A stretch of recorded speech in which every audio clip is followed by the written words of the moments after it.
Magandang buhay sa inyong lahat mga katets. Ngayon ay may ipapakita na naman ako sa inyo na kakaibang sign and markers na nandito sa aking area mga katets. Yan ay isang old baliti tree na nasa gitna ng creek. Parang nag-island siya dyan mga katets. Ayan siya. At dito sa likuran natin mga katets, ito ang makikita natin mga katets. Tingnan nyo. Ayan.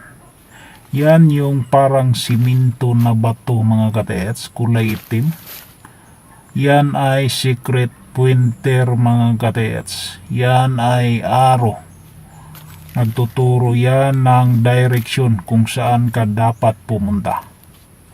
Akyat ka lang dito mga katets sa likod niya kasi mayroong parang malapad yan. Ayan, tingnan nyo yung arrowhead niya. Ayan.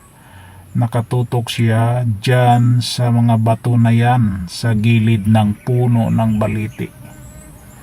Ayan mga katets. Okay mga katets, isa-isahin natin ang mga sign and markers na makikita natin dito mga katets. Umpisa natin dito sa ating kaliwa mga katets. Ito ay parang merong dalawang mata, dalawang butas na parang number 8 o letter B. Meron pang heart na bato. At dito naman sa kanan natin mga katets, ito yung makikita natin na pero parang meron ding mata. At yan mga katets, yan yung parang nakangangan na bibig o letter B, nakaharap dyan mga katets. Yan ay nagtuturo na merong entrance dyan mga katets. Entrance ng closed tunnel mga katets. Kaya bantayan yung mga ganun mga katets. Ayan mga katets oh. Okay. Pagmasdan yung mabuti itong paligid dito mga katets. Dyan merong naghukay dyan mga katets. Yung mga tiits na nandito, hinukay nila doon mga katets. Muntik na nilang tamaan ang di dapat tamaan mga katets. Dito mga katets, parang merong mga sign tayong nakikita. At dito naman sa batong ito, merong triangle. Ayan. At merong mga dot na nakalinya, maliliit pero parang malalim mga katets. Okay, diretso tayo mga katets dito sa ibang mga sign and markers. Ito yung ipapakita ko sa inyo dapat mga katets. Dito muna tayo.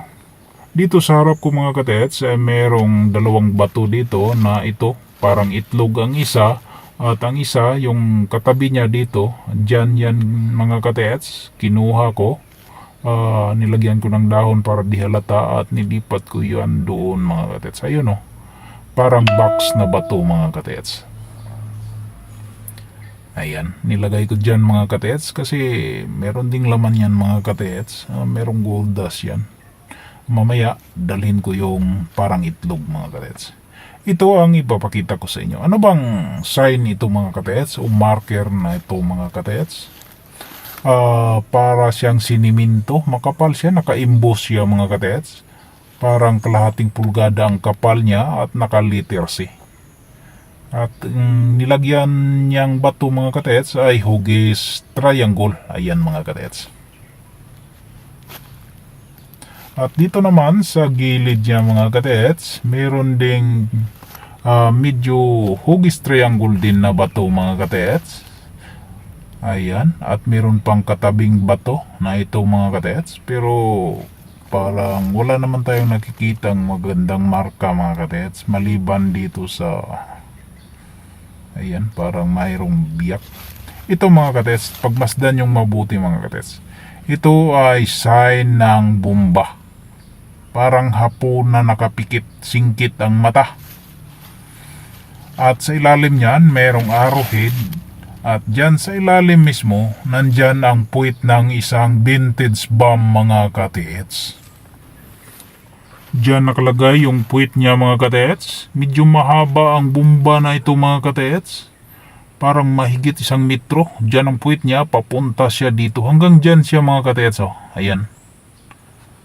Ayan, dyan. Umpisa siya dyan sa may arrowhead. At dyan ang bomba, dito naman ang entrance. Kaso lang, merong pintuan ito na nakatakip. Ayan, ito parang nag-letter C. Ito rin yung naka-emboss, letter C. Ayan din, parang nag-V. So, dito yung merong pintuan mga katets na makikita mo. At pag nakita mo yun mga katets, tuwang-tuwa ka kasi nakita mo yung pintuan. At babasagin mo yun mga katets. At pagbasag mo, tatamaan yung puwit ng vintage bomb. Papunta dito yung butas mga katets. Dito sa ilalim. Pailalim mga katets, parang paikot siya. Meron siyang hagdan pailalim. At malaki ang deposit doon mga katets. Parang sinlaki ng malaking freezer mga katets. O ref. Diyan mga katets.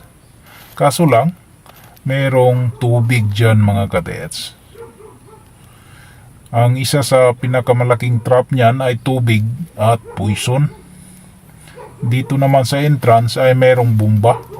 Ayun lang mga katets, at uwi na ako at dadalhin ko itong itlog ng Dragon Balls mga katets.